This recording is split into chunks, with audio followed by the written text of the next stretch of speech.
Hello my dear students. आज हम लोग देखेंगे कि पॉजिटिव इकोनॉमिक्स और नॉर्मेटिव इकोनॉमिक्स में डिफरेंस क्या होता है। ठीक है, सबसे पहले चलिए देखते हैं हम लोग पॉजिटिव इकोनॉमिक्स।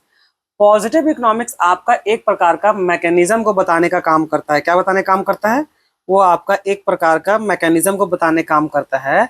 और वहीं पर नॉर्मेटिव इकोनॉमिक्स ये बताने का काम करता है कि जो मैकेनिज्म है वो आपका डिजायरेबल है कि नहीं है, यानी कि उसको प्रैक्टिकल ग्राउंड में सही इंप्लीमेंट करना सही होगा कि नहीं होगा। अब उसी को थोड़ा चलिए डिटेल में हम लोग समझते हैं। तो सबसे पहले क्या लिखा हुआ है डिफिनेशन में? डिफिनेशन में लिखा हुआ है deal with facts and objective analysis. वही वो फैक्ट्स और ऑब्जेक्टिव को डील करता है।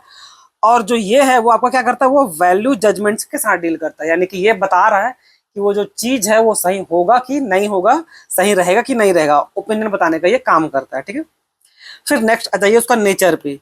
ये ऑब्वियस है, क्या बताएगा? What is and what will be, क्या है और क्या होगा, इस टाइप से। लेकिन वो प्रिस्क्रिप्टिव होता है आपका नॉर्मेटिव इकोनॉमिक्स, ये आपका डिस्क्रिप्टिव होता है आपका पॉजिटिव, और ये आपका प्रिस्क्रिप्टिव होता है। ठीक है, प्रिस्क्रिप्टिव जैसे डॉक्टर लोग सजेस्ट करता चाहता है ना कि ऐसे करना वैसे करना तो तुम्हारा सेहत ठीक रहेगा, उसी प्रकार से प्रिस्क्रिप्टिव बोलने का मतलब है कि क्या क्या होना चाहिए, यानी व्हाट आउट टू बी या व्हाट शुड बी, क्या होगा, इस टाइप का ये लोग अपना पॉइंट रखता है। जब बात कीजिएगा फोकस पे तो देखिए, पॉजिटिव इकोनॉमिक्स आपका प्रैक्टिकल ग्राउंड में बात करता है। ठीक है, यानी कि वो एक्चुअल इकोनॉमिक्स में फोकस करता है।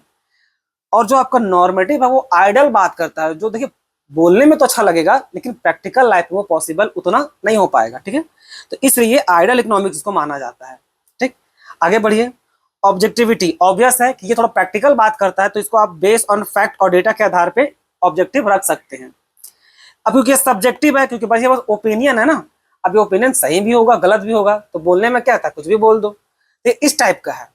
तो based on opinions and believe.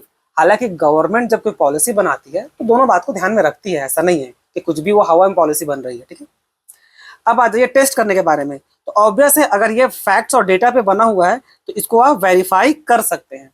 अब ऑब्वियस है, ये तो ओपिनियन में बना हुआ है, तो ओपिनियन को आप वेरीफाई करना पॉसिबल नहीं होता है, क्योंकि ओपिनियन वेरी करता है ना, हर इंसान का अपना अपना ओपिनियन। अब आ जाइए रोल ऑफ इकोनॉमिक्स में।